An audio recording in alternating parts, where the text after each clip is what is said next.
హల్లెలూయా. Good morning. మరొక ప్రశస్తమైన రోజు ప్రభు మనకు అనుగ్రహించారు. రండి దేవుని వాక్యాన్ని ధ్యానిద్దాం. ఆయన సన్నిధి కొరకు వేడుకొని మనం ముందుకు సాగుతాం. ప్రార్థన. పరిశుద్ధుడ నీకు వందనములయ్యా. నీతో ప్రారంభించిన ప్రతి క్షణం దీవించబడుతుంది కనుక ఈ దినమంతరంలో నీ సహాయం మేము పొందినట్లు ఈ సమయంలో మమ్మల్ని దర్శించమని క్రీస్తు నామములో అడుగుచున్నాను తండ్రి. ఆమేన్. ఏంటి బయలుదేరిపోయారా? ఎక్కడికి బయలుదేరుతున్నారండి? పొద్దున లేస్తే పనులు, ఎక్కడికి వెళితే ఎక్కడ పడితే అక్కడ వెళ్ళిపోతూ ఉన్నాం. ఉద్యోగాలకు వెళ్ళేవాళ్ళు ఉద్యోగాలు, మరి పిల్లలు స్కూల్స్ తెరిచారు, పిల్లలు స్కూల్లో డ్రాప్ చేయాలి, సిద్ధపరచాలి. ఏమంటే ఎంత వర్క్ ఫ్రమ్ హోమ్ అని మొన్నటి వరకు చాలామంది ఇళ్లల్లో పనిచేశారు. ఇప్పుడు మళ్ళీ ఆఫీసెస్కి వెళ్ళమంటున్నారు. ట్రాన్స్ఫర్స్ జరుగుతున్నాయని ఎంతోమంది ఈ యొక్క అకాడమిక్ ఇయర్లో మార్పులు చేర్పులు జరుగుతున్నాయి. మరి మనకు తెలియకుండానే పూర్వకాలంలో ఇళ్లల్లో ఎక్కువసేపు ఉండేవారు, కానీ వాళ్ళ అతి తక్కువసేపు గడిపే సమయం ఎక్కడరా అంటే మన ఇంట్లోనే అన్నట్టుగా ఉంది కదా. అందుకనే ఇంట్లో ఉన్న కాసేపు కుటుంబంతో గడపండి, దేవుడితో గడపండి. శరీరానికి కావాల్సిన విశ్రాంతిని, మనశ్శాంతిని ఇచ్చి, మీకు పిల్లలు ఉన్నప్పుడు పిల్లలతో ఆనందించి పిల్లలతో గడపండి. అది మీకు, మీ బిడ్డలకు, వారి భవిష్యత్తుకు ఎంతో ప్రయోజనకరమే. బట్ ఇంట్లోనే కూర్చుంటే మనకు అవ్వదు కదా. ఇవాళ మన ఇతర దేశాల వలె భార్యాభర్తలు ఇద్దరు కూడా పనులు చేయాల్సి వస్తుంది కొన్నిసార్లు. మరి అటువంటి సమయాలలో మనం ప్రార్థనతో మన గడప దాటితే క్షేమంగా, సురక్షితంగా మనం తిరిగి మళ్ళీ ఇల్లు చేరుతాం. ఎంతమంది ఈ రోజున చూశారండి, ఇంట్లో నుంచి బయటికి వెళ్ళిన వారు మళ్ళీ ఇంట్లోకి రాకుండానే మధ్యలోనే విపత్తుల్లో చిక్కుంటున్నారు, యాక్సిడెంట్లలో చిక్కుంటున్నారు, ప్రాణాపాయ పరిస్థితుల్లో రకరకాల రోగాలకు గురవుతున్నారు. మరి ఎన్నో రకాల సమస్యలు చూస్తున్నారు. అందుకనే మనం దేవుని సహాయం కోరాలి. 121వ కీర్తన మీరు ఎప్పుడన్నా మనసు పెట్టి చదివారా? ప్రతిరోజు కూడా బయటికి వెళ్ళేటప్పుడు ఈ కీర్తన మీరు చదువుకొని వెళ్తే చాలా మంచిదండి. అది 10 రోజులు చదవగానే మీకు ఆ వాక్యాలు కంటతా వచ్చేస్తాయి. కాబట్టి మీరు బైబిల్ పెట్టి చదవక్కర్లేకుండానే you need to claim it. దేవా, నీ రాకపోకల యందు నీవు నన్ను కాపాడుతానన్నావు కదా, నీ సన్నిధి నాకు అనుగ్రహించు అని ప్రార్థించుకొని బయటికి వెళ్ళాలి. చూడండి 8వ వచనం, ఇది ఒక వాగ్దానంగా తీసుకోండి. ఇది మొదలుకొని నిరంతరము నీ రాకపోకల యందు యెహోవా నిన్ను కాపాడును. హల్లెలూయా. ఇది మొదలుకొని నీ రాకపోకల యందు యెహోవా నిన్ను కాపాడును. మన ప్రయాణాల్లో దేవుని తోడు మనకు అవసరం, ఆయన సన్నిధి మనకు అవసరం. ఈ భయంకరమైన ప్రపంచంలో ఇంచుమించు కొన్ని కోట్ల యాక్సిడెంట్లు జరుగుతున్నాయి సంవత్సరానికి, కొన్ని లక్షల యాక్సిడెంట్లు జరుగుతున్నాయి ప్రపంచవ్యాప్తంగా ఒక రోజుకి. మన భారతదేశంలో కూడా అనేక యాక్సిడెంట్ల వల్ల చనిపోతున్నారు, వాళ్ళు లెక్కలు కడుతున్నారు. ఆ నెంబర్లన్నీ చూసుకుంటే ఆ నెంబర్లో మనం లేనందుకు దేవుడిని స్తుతించాలి. మనకు దేవుడిచ్చిన కాపుదలను బట్టి మనం ఆయన్ని ఘనపరచాలి. నా సన్నిధి నీకు తోడొచ్చును అన్న వాగ్దానంతో మనం అడుగు బయట పెట్టినప్పుడు ప్రతి అడుగు దానాడు యోబు అన్నట్లు దేవుడు నాకు తోడై ఉన్నప్పుడు నా అడుగు, ప్రతి అడుగు నేను నేతిలో వేసినట్టుంది అన్నాడు. మన దేశంలో అంటుంటారు పప్పులో కాడేసాడు రోయ్ అని. అంటే పప్పులో కాలేస్తే అది చుట్టూ అడ్డుకుపోతుంది. చూడాలంటే తప్పులో పడిపోయాడు. తప్పులో పడకుండా అతడు చేయనదంతా సఫలమగనన్న మాటను దేవుడు తన ప్రజలకు ఇవ్వడానికి ఆశ కలిగి ఉన్నాడు. 121 కీర్తన కొంచెం చదివేస్తున్నాను వినండి. కొండల తట్టు నా కన్నులు ఎత్తుచున్నాను, నాకు సహాయం ఎక్కడ నుండి వచ్చును. లేదండి మాకు మంచి కారు ఉందండి, దాంట్లో బెలూన్స్ ఉన్నాయండి, యాక్సిడెంట్లు అయినా కూడా మాకు ఏది జరగదట, కారుకి ఏం అవ్వదట, మా ప్రాణానికి హాని కలగదట, అంత సెక్యూరిటీస్ ఉన్నటువంటి కార్లు మాకున్నాయి, వస్తున్నాయి అంటున్నారు కదా. చూడండి, కొన్నిసార్లు వింటున్నాము అలాంటి ఎక్స్పెన్సివ్ వాహనాల్లో వెళ్తున్న వాళ్ళు కూడా యాక్సిడెంట్లో నామరూపాలు లేకుండా చితికిపోవటం అనేది చూస్తూనే ఉన్నాం.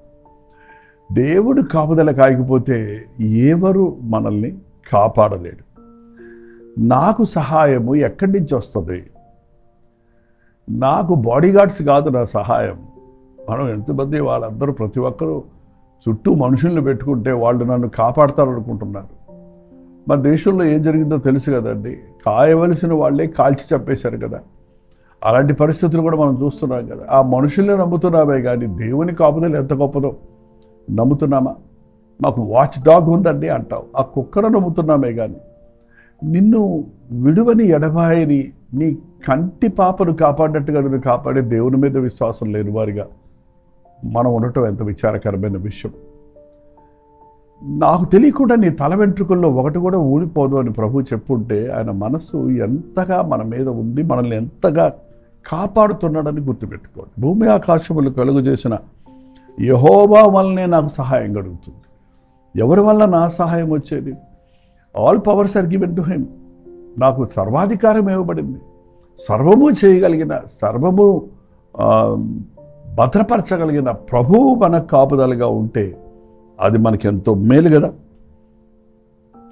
ఆయన నీ పాదములు తొట్టిల్లనీయడు, నిన్ను కాపాడువాడు కునుకడు. ఇశ్రాయేలులను కాపాడువాడు కునుకడు, నిద్రపోడు. యెహోవాయే నిన్ను కాపాడును. నీ కుడి ప్రక్కన యెహోవా నీకు నీడగా ఉండును. వావ్! నీ కుడి ప్రక్కన యెహోవా నీతోనే ఉంటాడు. ఆయన దూతను కావలి ఉంచుతాడు. ఆయన సన్నిధి నీకు తోడిస్తాడు. ఆయన నీ రాకపోకలు ఎందుకు కాపాడతాడు. ఒక క్షణం కూడా కునిపాటేసేవాడు, కునికేవాడు చూడండి. ఒక్క క్షణం ఇట్టండి కలురెప్ప పాటలో గదరవాళ్ళు జరుగుతుంటాయి. కానీ మన ప్రభు కునుకడు, నిద్రపోడు. పగలు ఎండ దెబ్బ అయినను నీకు తగలదు, రాత్రి వెన్నెల దెబ్బ అయినను తగలదు. ఏ అపాయము రాకుండా యెహోవా నిన్ను కాపాడును. ఆయన నీ ప్రాణమును కాపాడును. హల్లెలూయా. ఈ వాగ్దానాన్ని సొంతం చేసుకోండి.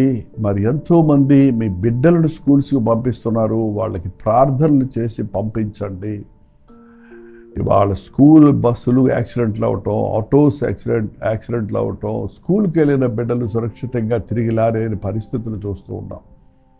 అందుకని మనం వారిని రాత్రి మగళ్ళు కాయలేము, మన యొక్క శక్తితో వారిని కాపాడలేము. కానీ ప్రభు కంచె వారి చుట్టూ ఉండనట్లుగా మీ బిడ్డలను ప్రార్థనతో పంపించండి.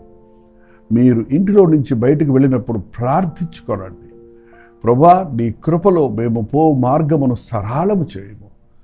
ప్రతి పొంచి ఉన్న దుష్ట శక్తులను, అపవాది శక్తులను, సాతాను శక్తులను, కలవరపరచు ఆత్మల నుండి మమ్మల్ని కాపాడుము అని ప్రభుతో చెప్పుకుంటే ఏంటండి, ప్రభువుకు చెప్పి వెళ్ళటం నేర్చుకోండి. మీ ఇష్టం వచ్చినట్టు వెళ్ళిపోవద్దు.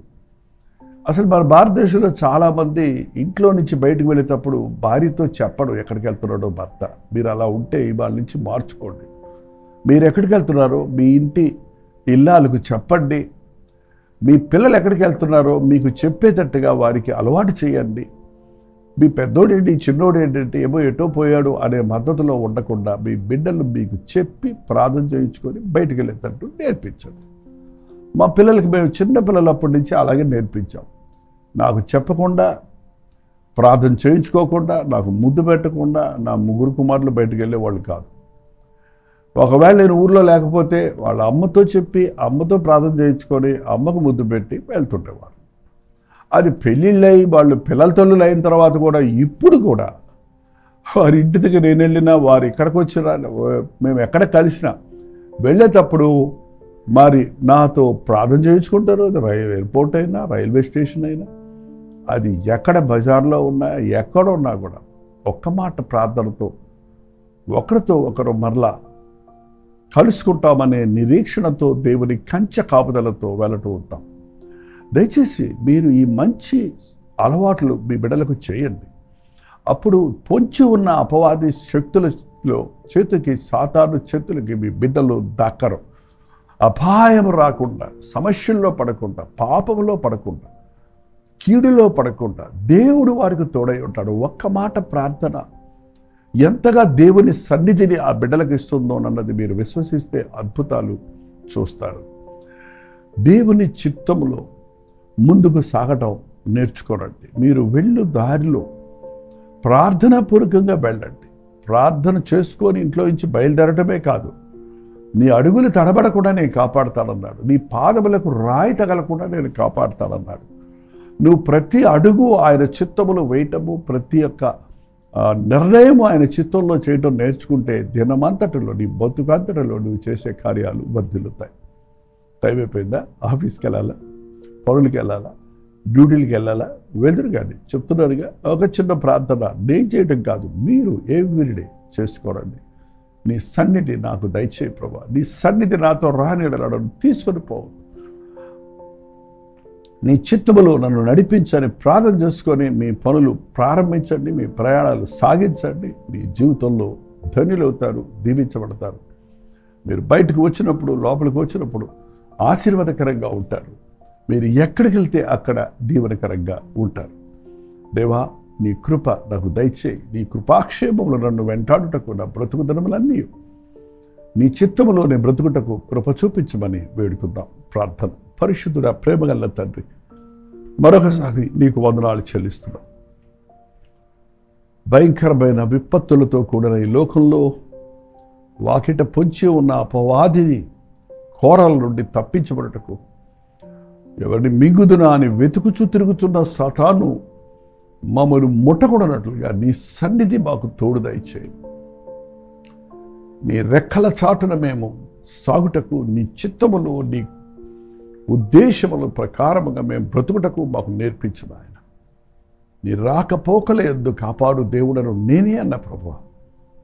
మా జీవితంలో అనేక గంటలు మేము ఇంటి నుండి బయటకు వెళ్ళి ఆఫీసుల్లో, రోడ్లలో, స్కూల్స్లో, పనుల్లో తిరుగుతున్నప్పుడు ఈ యొక్క భయంకరమైన నవీనమైన ప్రపంచంలో వేగముతో కూడిన వాహనాల మధ్య, ట్రాఫిక్ మధ్య మేము ప్రయాణాలు చేస్తున్నప్పుడు నీ కాపుదల మాకెంతో అవసరమని, ప్రతి విపత్తును తప్పించగలిగిన, ప్రతి కీడును నుండి విడిపించగలిగిన నీ సన్నిధి మాకు తోడుంటే, మా పక్కన 1000 మంది పడినను, కుడి ప్రక్కన 10,000 మంది కూడినను ఏ అపాయము రాదన్న వాగ్దానమును స్వతంత్రించుకోగలమని నమ్మి, ఈ రోజు నుండి నాయన ప్రార్థనతో మా జీవితాలను సాగించుకుంటాం. ప్రతి అడుగు నీ చిత్తములో వేయటకు, మా రాకపోకల యందు నీవిచ్చే కాపుదలను బట్టి తిరిగి వచ్చినప్పుడు నిన్ను స్తుతించుటకు మా ఒక్కొక్కరికి సహాయం చేయను. క్రీస్తు నామములో అడుగుచున్నాను తండ్రి, ఆమేన్. మన తండ్రి అయిన దేవుని యొక్క ప్రేమయు, కుమారుడైన క్రీస్తు యొక్క కృపయు, ఆదరణకర్త అయిన పరిశుద్ధాత్మ యొక్క సహవాసము కూడి వచ్చిన మనందరికీ ఇప్పుడును సదాకాలము తోడైనను గాక. ఆమేన్. దేవుని స్తోత్రం. మీ ప్రార్థనా స్తోత్రాల భారాలు 954004 నెంబర్కి, మీరు ఇతర దేశాల్లో ఉంటే 91001000 నెంబర్కి ఒక టెక్స్ట్ లేక వాయిస్ మెసేజ్ ద్వారా వాట్సాప్ పెట్టండి. మీ పక్షంలో మేము ప్రార్థిస్తున్నాం, మీరు కూడా ప్రార్థించండి. దేవుడు తప్పక మన ప్రార్థనలకు జవాబిస్తాడు. ఈ రోజు నుంచి ఖచ్చితంగా గుర్తుపెట్టుకోండి, మీరు ఎక్కడికి వెళ్ళినా ప్రార్థనతో బయలుదేరండి. ఏ పని చేసినా ప్రార్థనతో ప్రారంభించండి. అప్పుడు మీరు చేయలేదంతా సఫలమవుతుంది. మీ ప్రయాణాలంతా దేవుని కంచె కాపుదలతో ఉంటుంది. ప్రవచితమైతే మధ్యాహ్నం 3 గంటల హెచ్చరిక, అలాగే రాత్రి 9 గంటలకు కలువరి ప్రతి తొడిలో మళ్ళీ కలుసుకుందాం. అందరూ దేవుని మహాకృప మీకు తోడైనది గాక.